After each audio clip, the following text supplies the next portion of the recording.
Welcome to Hour Watch. I'm Tom Hughes. I'm filling in for Pastor Tim Thompson. And today we're going to have a great conversation with some veterans for Temecula. John Cobb is going to be joining us. He's running for School Board of Temecula. Dr. Joseph Kay, also for the School Board of Temecula. And Dr. George Rapciewicz of the City of Temecula, running for the City of Temecula. And to my left is Jessica Alexander, also running for the City of Temecula. So with that, thank you all for joining me here. Thank you. I'm expecting a great conversation. Good to be here. It is indeed. And I'm looking and people are saying, hey, I'm going to sit out the election. I don't want to vote. We'll get into that if we have enough time. But we're just going to jump right into it. So, John, I'm going to start with you. You're running for School Board of Temecula. Let me ask you why you're running. Yeah, thank you for hosting us today. It's good to be here. The short answer is that they're coming after our kids. They're coming after our kids. They are going after our kids while they are away from their parents. And I think that we need to push back. We need to protect our kids. We need to protect the system. And when we look at what's happening at Sacramento, we see the laws that are being passed. They are anti-God laws. They are chipping away at parents' rights. And they are trying to undermine the ability for parents to raise their kids in a Christian environment. And if we don't step in, then who will? So as parents, that's our role, and we have to take part in the political system, whether we want to or not, because there are a lot of Christians and a lot of conservatives that withdraw from government. They don't like government. They don't like big government. And so they step away. And the problem is that when we step away, we create a vacuum, and evil steps into that vacuum. And if we are going to defend our kids, then we need to step up, even if we don't want to.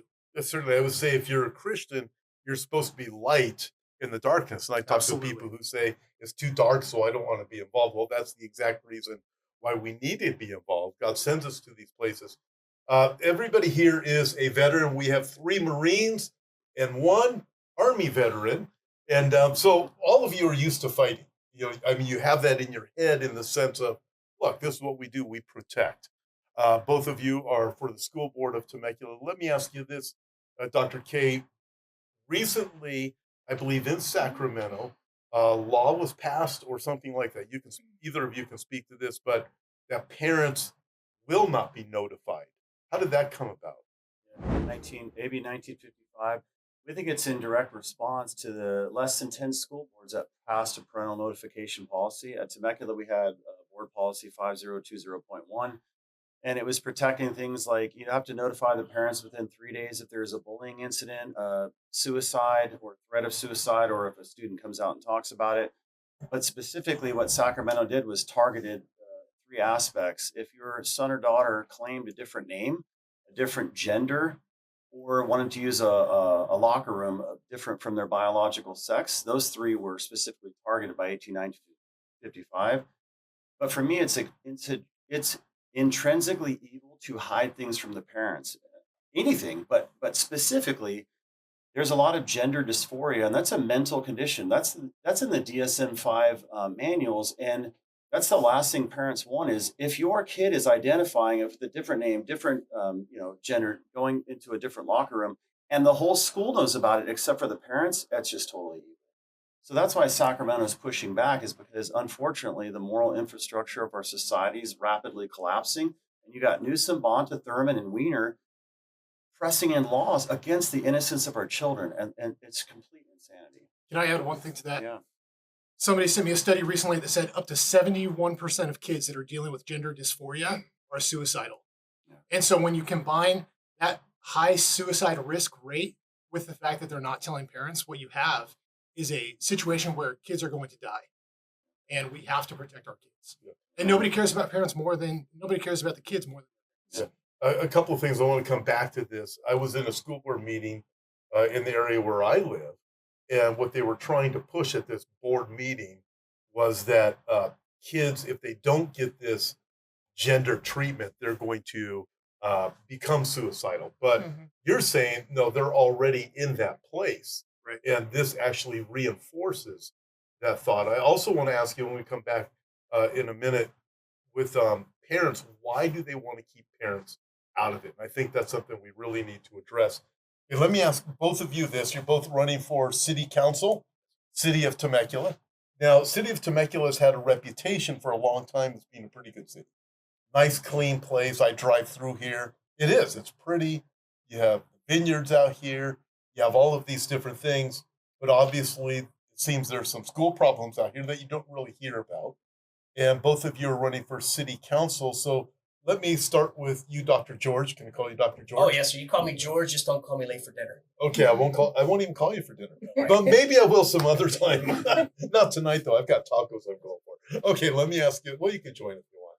All right, let me ask you this. Why are you running for city council? I'm running for city council because I want to continue my civic duty as a civilian and as a resident of the city of Temecula. I served my country honorably. I've actually bled for my country, and now I want to continue to serve my local community. Jessica, how about you? For myself, now doing my second term coming in. So I've already had 4 years in. Same thing, serving has always been a part of who I am. I love serving the Lord. So for me, over the last 4 years, every decision I have made has been through the biblical filter of what God would want me to do and how he would want me to vote. And also looking at what the people are needing and wanting. Everything I have done, I have really done to the best of my ability to make sure that our city is safe, making sure that, again, evil is being kept out as much as possible. And we have seen, especially myself over the last 4 years now, how it has changed over the time, where Temecula is very conservative and family driven and oriented, but now it's really being able to change. It's really changing, and we're seeing it a lot more at the school boards. A lot of it started at city council when, unfortunately, one of the city councilmen decided to bring in what's called the Race, Equity, Diversity, Inclusion Committee. And when that happened, all of a sudden it seemed like the gates just opened, and we just saw a lot of evil coming into our city. And so at this point in time, we're just trying to keep all that back as much as possible. Okay, with you say you see evil coming into the city. Is crime rate going up, homelessness, this type of thing?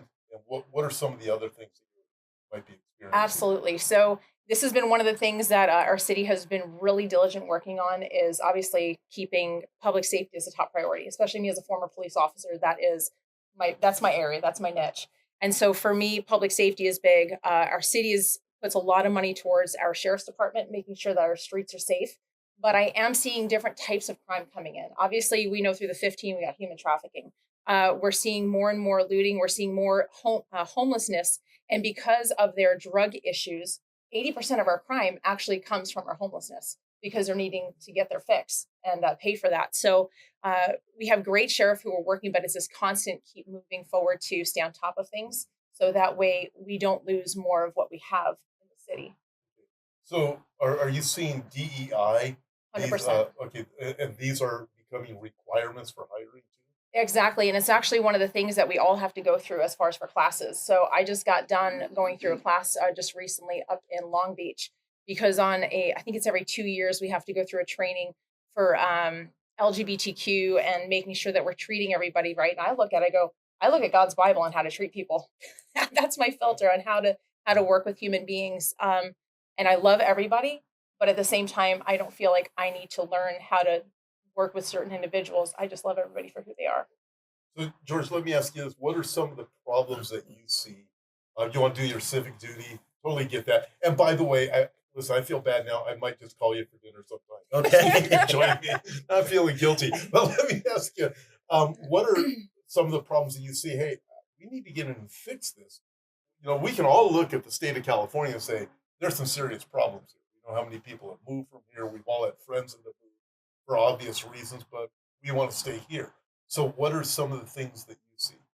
I'm going to tell you something that's going to open your eyes. I've been doing this. I jumped in this race less than 2 weeks before the deadline to be listed on the ballot. Going on 3 months now. This woman here, who's a very good friend of mine, has been doing this for 4 years. I can't even imagine what she went through. The stuff that I've gone through in the past 3 months, just politically campaigning. I've had my house swatted. I've had my daughter's school. They went to her school and searched her bag. I've found these political action committees that have pedophiles, satanic people in them, And I'm not a super religious guy, I believe in the good Lord. I am not trying to push any kind of religion on anyone, but I have seen it firsthand. I've been exposed to it these past 3 months. I've never seen that before prior to running for office. And as I dig more and more deeper, I say shame on me because I love my daughter to death. I've always kept an eye on her, but shame on me for not being involved in her education more in the school district, like actively involved with what's going on in the schools. Because after I met John Cobb and Joseph Komrosky, and then being exposed to these really, really crazy people that don't want good people in office, they want tools in office. I'm ashamed that I wasn't involved years ago when my daughter first enrolled in the school. And it's not just the homelessness that's a problem. There are people within the school district that work in the schools that are some of the most vile. This isn't all of them. There's a lot of good teachers out there that are some of the most vile people. I don't want to name groups specifically or any kind of other associations. I am disheartened by it. I never realized this was going on as a resident of City of Temecula, and I've been living here since 2012. And I can only imagine what this woman's been going through. And what they did to Joseph Komrosky was a travesty. And I hope that people make it right during this election. Whether or not I get elected, we need to keep these guys in the school board. We need to have good people. And city council. And with that, so before you experienced it, I'm guessing you're like a lot of people saying, well, this stuff isn't really going on, or these things are exaggerated, things real. like that. But it is real. It is absolutely real, and it's scaring the heck out of me. And my wife, after what happened when our house got swatted, and then the flyers that are coming out, she had no idea. My neighbors had no idea that this stuff was going on in Temecula, because everybody knows where I live at. Everybody knows me around, even people around the corner. There's a lot of military guys, and they're like, I had no idea this was going on in the city. And I wish, and that's why local politics is so important. You would be surprised at how many people from Sacramento and Los Angeles have infiltrated this city because they want to put bad actors in roles. It is insane what they're doing, and they're targeting our kids. I am not making this up. I'd like to ask all of you this. I'm going to come back to why the state of California seems to want parents kept out of decisions, but there's so much attention right now on the national election, which is obviously, but we'll start with you, John, why are local politics important? Yeah, that's a good question. I think a lot of people are not connected locally, and they watch CNN or Fox News, and they watch what's happening nationally and internationally. The problem is you don't have any influence there. You can vote for president. You can have a lot more influence locally on your local school board, your local city council, your sheriff, county supervisors. Get involved at that local level and understand what's happening in your community. Support your neighbors that are running for office. And if we do that, if we stick together as a community, we're going to be much stronger. And like George said, we have people from Sacramento coming down here. The California Attorney General is in Temecula, has been in Temecula campaigning for my opponent. The California Superintendent has come down here to knock on doors. And so we have all of these influences. I call them Gavin Newsom's generals, who are coming to Temecula because they see us as a threat. And they are scared that we are going to turn Temecula into a sanctuary city. And I mean that in a Christian conservative way, not in the way the other side might use the term. We want to make Temecula a city on a hill, and there are people that will do whatever it takes to stop us. Great. Dr. K, local elections. You see them as being important because... Super important, and thanks for the question. I'd like to piggyback off of what Dr. Rapciewicz was mentioning. There are a lot of people in Temecula, they have no idea what's going on. Not to any fault of their own, they're busy. They drop their kids off at school, they pick them up, they have their own routine. One of the things that's happening, and I expose this, my opponent, David Sola, he paid with his own money, sent out a mailer, and he basically said, I was spreading misinformation and lies. And one of the things he said was that there's no pornography and erotica in our schools. A couple of days later, I exposed him, and I said, not only do we have pornography and erotica in our schools, we have 3 books that contain pornography and erotica right now that are checked out at Temecula Valley High School, Chaparral High School, and Great Oak High School. It's clear refutation. And the thing is I'm a pursuer of the truth. And the truth has to matter, and it has to compel people at the local level to get involved, because if you don't stand up to evil, you'll just become a part of it, either by cowardice or turning a blind eye. And the thing is that I view pervasive pornography, erotica, profanity, obscenity, vulgarity. I view that and I label that as domestic terrorism against our kids. We have to stand up to this. And so the only thing we can do is get out there and expose. And if we get elected, we are the final arbiter of these values. Values are important in our community. We represent the values of our parents. And so we were elected, or at least I was elected, to represent the conservative values and the traditional family values of my community. And for it, I was incredibly attacked by Thurman, Superintendent of Public Instruction, on and on. Governor Newsom attacked me personally, but I'm never going to stop defending the innocence of our children. So just to case in point, pornography, it is in our schools. We passed a board policy to get it out. There's still more work to be done, and I'm not done yet. I want to serve my community. I look at it and think you must be doing something right that really is bothering Newsom and his gang if they want to come down here to Temecula and say, hey, we want to mess this up. I mean, if you start looking across the nation, what do you see? The cities that are democratically run are just a nightmare. Yes. The crime rate, no matter what they do with gun control, it's much worse. Crime rate is off the charts. Homelessness is off the charts. Poverty is just it's despicable, the things that you see going on in the streets. It's horrible what's happening to the lives. And they just continue to collapse and collapse and collapse. People flee from those areas, but then they end up coming to a place like Temecula. A lot of times they bring their politics with them. They usually bring their politics with them, which is why people are afraid of people from California going to Texas. Exactly. But we know predominantly most people who move to Texas are already conservative. Nevertheless, this is happening. We are experiencing it in a place like Temecula or like Huntington Beach here in California. With both of you, why would you say, Jessica, local politics is important? Because we need to have local control. Right now, over the last 4 years, similar to Georgia's story, I think for almost all of us, we didn't know a whole lot about politics before. And as I have now thrown my hat into the ring, and I have been doing this for 4 years, I have seen how local control is getting stripped over and over, policy by policy, law by law, from local government, which in reality strips the ability for the people to use their voice and get what they need and want. And so just for a perfect example is housing. Governor Newsom and his cronies basically want to tell us how and what type of housing and where and who needs to pay for it. I'm like, that's not how this works. It needs to be done by the local government, and we need to be in control because we're here with the people. We know what is best for our city. And for somebody up in Sacramento to tell us what to do and how to run our city is just beyond. So we need to be able to keep that pressure on Sacramento to keep them out of our city and our area. So you have to have local politics. You have to be involved. I'm going to ask you the same question, but also Jessica mentioned housing. Driving around here, the area I come from, there's a huge housing problem, and it's created a dynamic that is not it's not healthy. It's not safe.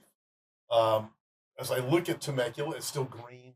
We still have the vineyards. It looks nice, but I hear these rumors about the housing situation and wanting to build certain types of housing out here. We have a legal alien problem. Yep. Coming across the border. Where are they going to put them? My guess is Temecula is a spot because you can change it. You can change Temecula with that local politics and the housing situation. Jessica covered everything that I agree with, but I'm gonna talk to you as a doctor of business. So my forte is business, and my specialty is business. I'm not a politician. My opponent built this city too fast. You grow just like a business too fast, you can fail. The city is in failure mode right now. We need to stop building. We need to to stop the bleeding, go into sustainment mode, upgrade our existing infrastructure.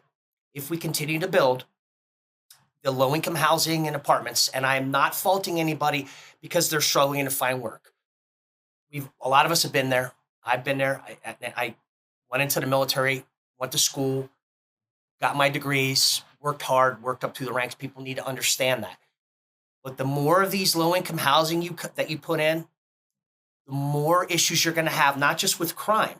You're going to have taxation without representation, because you know who's going to pay for that? It's not just going to be people from the state of California. It's going to be federal dollars that California is going to be begging. So somebody who lives in North Dakota, South Dakota, Texas, New Jersey, where I'm originally from, which is a mess as well, New York, all those people, when they pay their federal income tax and other kinds of related federal income tax, guess where that's going to go? 2,700 miles away, that money's going to go to cover that low-income housing. And all this started under Obama. Obama's administration wants to integrate urban territory into the suburban area. So they keep thinking it's going to drive the housing market down. That's not how this works. We don't control the housing market. It's what the market controls it. It's a combination of stock market, quantity, quality, location, jobs, things of that nature. But I also want to point out that when Sacramento gets in our business, it's kind of so politically incorrect and it's a travesty, because I don't know if you know, if you go to San Francisco, you go to the Bay Area, you go to Sacramento, you go to Oakland, it's a mess. They can't even keep their own backyard clean, and they want to come down here and tell us how to run our city. No. And as a doctor of business, I would tell them straight up, you can take your business elsewhere. I don't want nothing to do with your business. I'm going to go here with the good customers, the people that are repeat business, the good people that aren't going to take my business and destroy it. Isn't Kamala Harris from Oakland?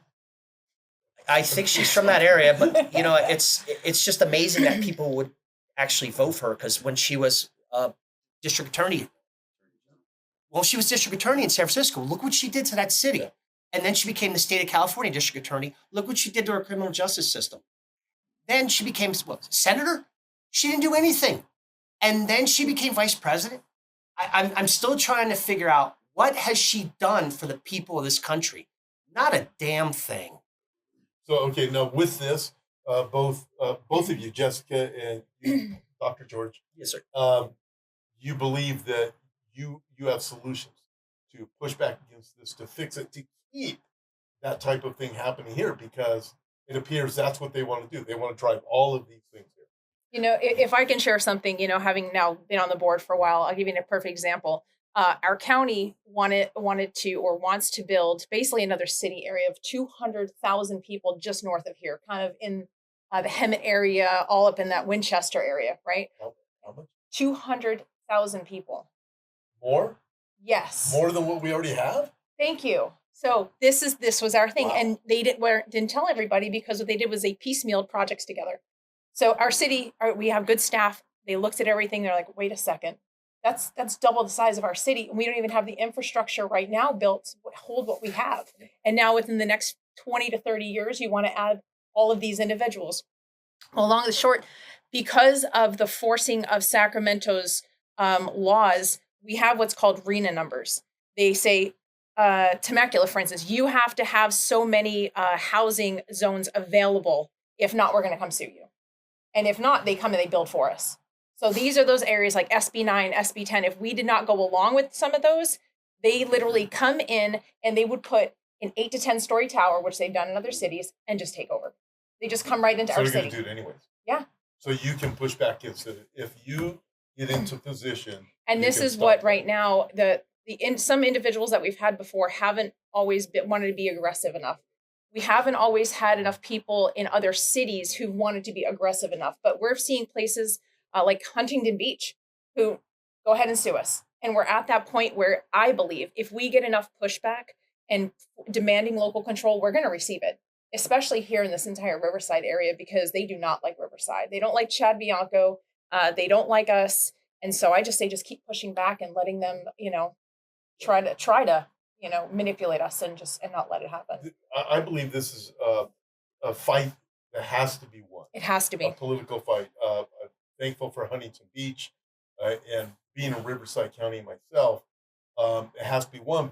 And I think what they're afraid of is if they win, then what's going to happen? Is Orange County going to start to flip back again? Is it going to start to go red again? Are we going to start having more problems in Orange County? What else is going to happen? Because seeing a victory here will inspire other people to say, wait a minute, especially in California. Let me shift over here to Yeah. the schools for a few minutes. Okay, I want to go back to this because all of this ties together. And I see this as great wickedness that is coming from the state of California. Horrible what's happening to children. You had already talked about the suicides. Why do they want to? Why do you think, maybe both of you, John, start with you. Why do you think that the state of California seems so bent, and the federal government too, but we're dealing with local right now, keeping parents from being aware? They don't want parents involved at all. So you have to look at people's incentives.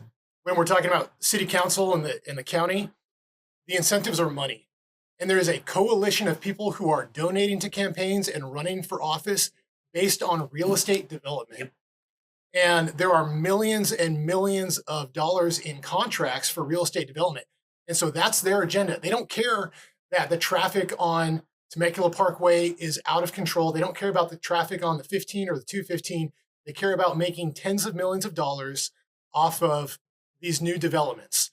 And so you always have to look at people's incentives. That's what's happening on the city side, from what I see. On the school side, it comes down to a social agenda. Yes. And you have a religion of LGBTQIA+, and my opponent wears an LGBTQIA+ pin, and his job, based on his coalition of the left, is to push that ideology into our schools. And we've seen that through the way that he's voted. It's the most important thing in the world to them. And so it's really about the social agenda with schools. They are taking rights away from parents because there are Christian and conservative parents who will fight that agenda. And when you don't let kids go to their parents, or when you stop parents from being involved in what their kids are learning, or you tell schools that they can't communicate certain things with parents, they are creating this wall, one brick at a time, between parents and their kids so that the state can control what the kids are learning. And there are a lot of people that are confused about who the kids belong to. God gave parents kids to raise them. He did not give those kids to the state. And we see socialism in all of its different manifestations happening right now. The central planning coming from Sacramento. They believe in central planning. There is no way that someone in Sacramento or DC can plan the city of Temecula better than the people that live here. And it's the same thing with this ideology. They are trying to push a godless belief system onto our kids, and they have to remove the parents to do that. This is exactly what they are doing. And we see the whole wokeism, the effect that it's actually having. I look at a lot of other nations often, looking at history plus geopolitics. What do you have? There's no way Russia, China, any Islamic country is going to put up with the nonsense that we have here when you look at what's happening to children. They wouldn't allow that type of thing. Fact. If you're loyal to God, you're not loyal to the state. And so you can't serve two masters. No, and they just look at it as being insane. I was recently out of the country just talking with some of the people who lived over there. They're looking at America thinking, you guys are messed up. But what they really see when they're saying that, they're seeing what's happening to children and gender, and they hear these things. Right? Well, I wanted to jump in on the wokeism that you mentioned and what John was just talking about. We could define wokeism like social ideology, social and political. But if you define wokeism in a general way, you just say hypersensitivity to LGBTQAI+, hypersensitivity to racism, hypersensitivity to sexual expression and gender identity. But what we want to do when we represent this constitutional republic, we the people with our values, we want to represent it in such a way where we return back to a hypersensitivity of common sense, back to basics education and higher academic scores based upon merit and academic excellence. And so I look at it as a Marxist attempt to divide our country. But why is it happening? Who knows? Other than evil, it's like, satanic Luciferian influence. But it's pushed because people can afford to, like these special interest groups, CTA, NEA. CTA donated $36,000 to my recall to get me recalled, and NEA was supporting. And I don't know if people know this. This is to my audience. CTA just put forth a policy to ban the Pledge of Allegiance at CTA meetings because they think it's a form of fascism. This is insanity. We're all veterans here. We love our country. We love God, family, country. We love our flag, and we love Pledge allegiance to the flag. So as long as we have breath in our souls and we get voted in, we're going to press back against the wokeism and the political and social ideology. But the funding is real. Yes. Mhm. It's real. scary, dude. And they've weaponized the school districts and the city boards against the community. So now you're looking at the community versus the unions. And it's like, holy crap, where do you draw the line? Just like Jessica said, you continue to push back. And then it gets infectious because people are like, wow, their courage that we see over there in Temecula and Huntington Beach and all these other areas, we want to do the same thing. And you just keep on fighting. Almost like they get this form of Hitler's brown shirts right now. Mm. It's just in the way they are talking and funding, but we can see the direction all of this is going. Dr. George, you were a Marine. Yes, sir. You love your country. Absolutely. What would you say to about your love for the country and anything else that you would want the people to know? Well, my love for my country, I have a long family history of military service. My father was in the Navy. My grandfather was in the Army. Well, Army. I'm sorry, I tried to keep a little humor there. But I gotta say, my opponent is doing everything that he can right now to discredit me, which I find it comical. But all I have to say is he created the mess that we're in. And what Jessica told you about the 200,000 people coming in here, if you think the traffic's bad now, you just wait. Now, here's the other thing, and I'm going to call it out. There's a political action committee here, right? I have rocked the boat so much, and I have not taken one partisan dollar. And the reason I've rocked the boat so much is because everything I've said is 100% true. Everything my opponent has said has been 100% false, except for one thing. He brought up that I had a bankruptcy over 25 years ago. So be it. And I said, you're right. It happened, but who cares? But here's the fact of the matter. There is big money. It's not just the political action committees with the school districts. There's big money in real estate. And I'm not going to name any names, but it's people in some high-level power, money. And I haven't taken any partisan dollars at all. And I've put $5,500 of my own dollars in this campaign. But I'm calling it out. Whether it gets me elected or not, I'm calling it out because I'm raising awareness. There's people that get elected. I won't say where. It's happening all over the country, and not just here locally. If they get elected, they're going to make sure that all these houses are put up. They're going to get paid. How are they going to get paid of going around the law, right? Is it unethical what they're doing? Oh, you bet. But is it illegal? Nope. Because they're not going to get that money directly. They're going to get it from their buddies that they worked with prior to in politics. They have developers and construction companies. And when they're done, their buddies are going to give them first right of refusal on getting the real estate rights to that. That's the workaround. That's the money in the pocket. They don't care about the residents of the city. And everybody in this city needs to be very well aware of it, because in a couple of years from now, you think it's bad now? Go ahead. Go ahead and vote for that particular individual and those other individuals.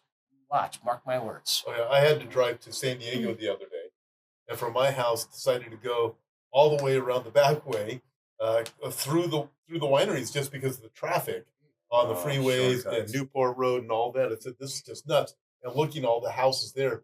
But what you say is frightening.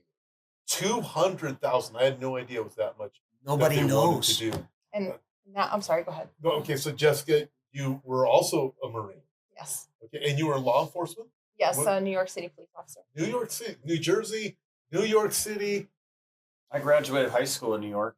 Wow. I'm just stretching. It depends what part of New York. West Point. I was born in Virginia, where democracy was birthed. Wow, I'm from But California. I was a That's police pretty officer. bad. I was a police officer in Huntington Beach briefly as well. And, you see people for who they really are when you pay attention. And people are constantly telling you who they are. And we just had our signs torn down. I think all four of us had our signs torn down. Somebody ripped them up. That is our opponents telling us who they are. They don't care about respect. They don't care about the law. There are laws against that. We've had people get their tires slashed. We've had churches vandalized. There have been a lot of people doing whatever they can to win because they care about power more than anything else. And so for us on the other side to run a campaign that we have nothing to be ashamed of. I think some people went to sign jail, which is where all the signs that were illegally placed go. And our opponents had hundreds of signs there because they don't care about the rules. They know the rules. They put them wherever they want to. And, I'm proud of the fact that I have not put any signs anywhere that they didn't belong, just little things like that. And so I think that people are constantly telling you who they are. and you have to pay attention to their character and their integrity, and that's how you see what type of leaders there are. Going back to the ways that people subvert the way that things should be, the unethical practices that Dr. Rapciewicz was talking about, I think Planned Parenthood and Nancy Pelosi is a great example. The federal government gives tens of millions of dollars to Planned Parenthood every year, I think like $40 million. And then Planned Parenthood turns around and gives $10 million to Nancy Pelosi's campaign. And so we have these corrupt loops. And in order to break them, we need good people to stand up and fight back. And that's what we're doing. And we need people to come. And like Dr. K said, when you take one step in the right direction, you'll see other people be encouraged. And it's been really amazing to see people be energized and for God to work in people's lives to, push back. Jessica Alexander was a huge part of that, running for city council and setting the example for so many of us. So thank you for that. I wanted to jump in on something that Dr. Rapciewicz said, and then Jessica about the 200,000 Hegel's dialectic when they have a solution to the problem that they create. When you talk about overpopulation and crowdedness in the freeways and all that, 15-minute cities. Oh, they got a solution for it. You can't leave your city limits. Right. No more traffic problem. No more worrying about the shortcuts going down to San Diego. And that's the scariest thing in the world. Is that's next. That's what's that coming theory next. is So we have to nuts. resist it. I Yeah. do believe that you create a crisis Yeah. to the point where people finally give up and say, "What's the solution?" Well, we have the solution. Here's your 15-minute city. Yes. I'm convinced things are going that way, but there's going to be the pressure from just the traffic and everything else. We can already see it building. Let me ask you this, Jessica. We have a few more minutes. But they promise our peace and safety. They really care for us. Mhm. That's how Isn't they that sell these things. interesting? We care for you. We care for the homeless. We can't just close the borders because we must love everybody. It's a bunch of nonsense. Those words But- scare me when they say peace and safety. Yes, they do. And they should, They should Because- definitely scare us. because we've heard this a lot coming from these leaders. Yes. What do you say? What would you want to convey to the people of Temecula that are going to be voting? And I'm going to ask you all in a minute. What do you say to people who are saying, "I want to South the election"? We'll let everybody else. No, go. well, who's voting? I mean, I think first off, the most important thing, I think something that we've all kind of been talking about and we've learned, especially in this last election, you need to vote early in order to be able to track your ballot. And you need to vote because if you don't vote, I don't want to hear you complain. I think that's one of the biggest Yeah. things I'll listen to you complain, don't mistake me, but it ticks me off because you have an opportunity to use your voice and be able to make a difference. And if people don't want to get off their couch and they want to be lazy and sit there and play, games and stuff like that and not do their civic duty, then don't complain about it. But we're going to continue to spiral out of control until we move in a direction where everybody can unify themselves. And I don't mean the new unity. I mean, unify themselves to actually move to do something here.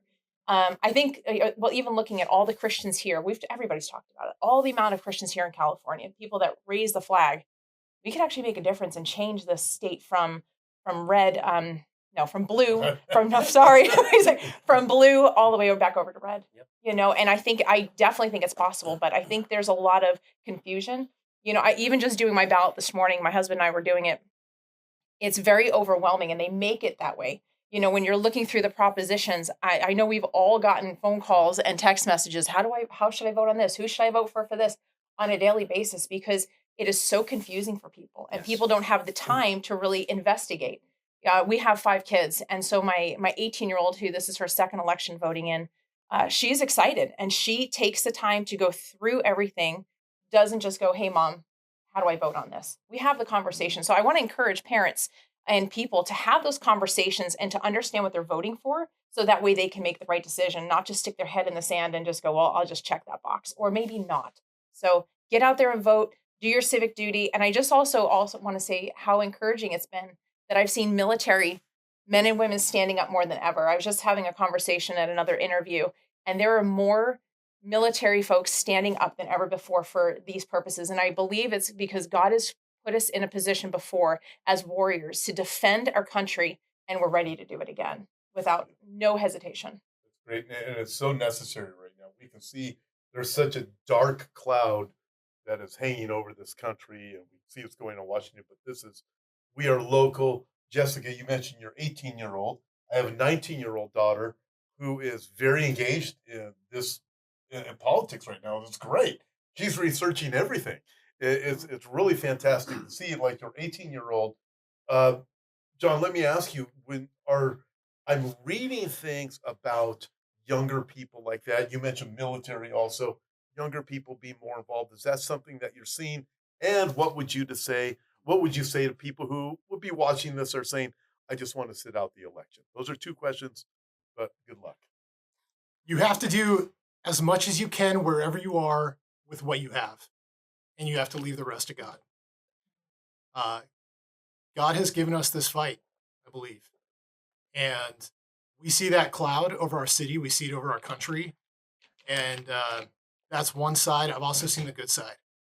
We have Instagram witches casting spells on us. I mean, this stuff is real. That. It's crazy. But you also see the good side too. And I've had more people pray for me over the last 3 months. And I can't tell you how much of a difference that's made in my life. God is moving in this city. God is moving in this country. And I want to be part of that movement. And we need everyone to be part of that movement. So it might not seem like, one vote matters, but it does. And you can do more than vote. You can volunteer. I have had individual volunteers for my campaign who have made a tremendous difference. And the conversations that they're having, there is a ripple effect that is really hard to quantify. So every conversation you have, every volunteer hour, every dollar matters. And the attitude that I can't make a difference, my vote doesn't count, that's what the enemy wants you to believe. Do not give into that lie. For young people, I think all of that applies to them as well. But in addition, this is going to be the country and the world that they live in when we're gone in not too long. And the 18, 19, 20-year-olds are going to have a tremendous impact on this election. So they need to step into their responsibility to be active members of society and fight for what they believe and understand what's going on. And if everybody does that, then we can change things locally and across the state and across the country and around the world. Right. I'm going to ask you the question a little bit different. Thank you. That was outstanding. What would you say, well, for people who aren't voting, but I'm going to throw this in there also. Why should people vote for you for? Excellent question. What I do is I pull back and give a 100-foot view to my students because when I teach logic, we go over fallacies, and I say one of the best times to look at fallacies and fallacious thinking is during political debate and all that.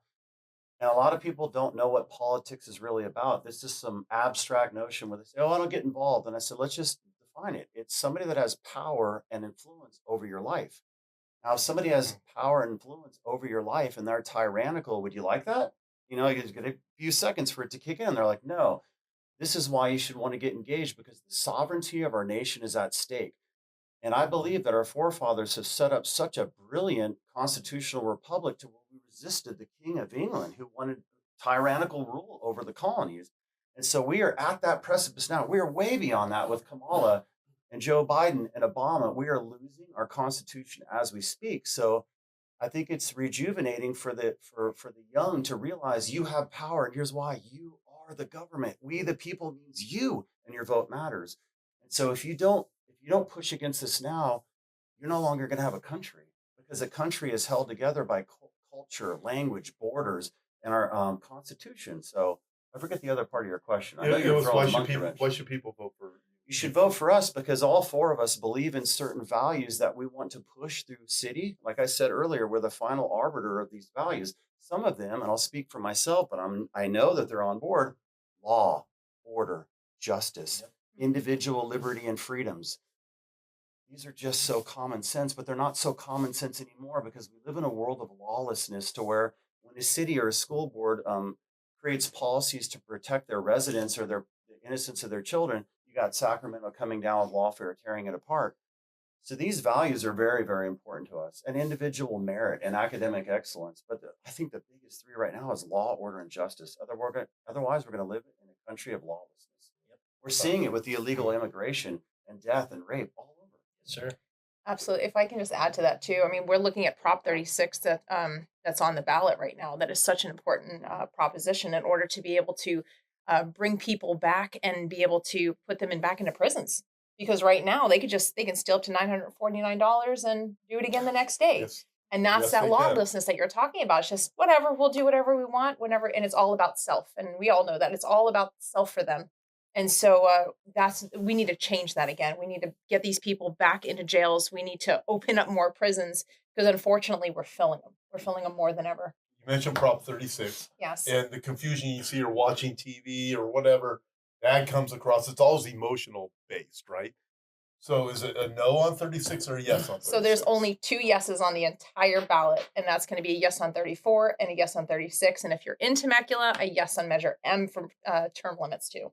Thank So you. very Yes. simple. It's only 2 yeses. Thank you. I Just want to go- 2 yeses.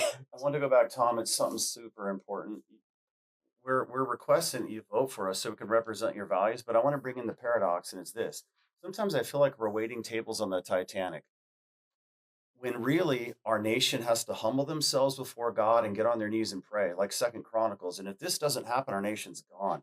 So there's 2-tiered system. One is people getting humbled before Christ, saying, "Please help our country. We're way past the tyrannical rule." And the other is local government. Vote us in. We're going to do the best we can. We're not working out of our flesh. We're image bearers of God. We're going to humble ourselves too. But that's what's happening. And sometimes I think we are on the Titanic, doing the best we can as it's slowly sinking. Can we turn this ship around? Yes, but it requires people to vote. And the way I would say it to a Christian is this. Your voting and you getting into politics is just you applying your theology in the public place of ideas. That's it. It's just real simple. I'm going to give you 30 seconds. So we're suffering unnecessarily because people are not paying attention to what's going on. And they will complain later, like City Councilwoman Jessica Alexander said, but they weren't part of preventing that bad stuff from happening in the first place. So you have to be informed. You have to understand what's going on. And none of us are gaining anything from this. I have 5 kids. I have my 5th kid on the way. Some of us have donated far more to our, efforts than we've raised, and the amount of time that we're putting into this, it's a lot. So we have nothing to gain from this. We're not part of real estate deals. We're fighting for the families of our city. Dr. K, 30 seconds. What John just said, we're ultimately giving ourselves over and sacrificing ourselves to serve as servants to the community. We're not politicians. None of us are. We didn't train in politics. We're just servants. Hey, we just want to give back. So what he said, and just be in prayer for us. It's really important as we stand in the gap. We're shields to protect against against the harmful mechanisms that can be instituted at the city level and the school board level. Just consider us shields. And every once in a while, I'll be like, hey, maybe they need a prayer. Yes, you too. Jessica, 30 seconds. 30 seconds. I think my 2 biggest things right now in this next week is fast and pray.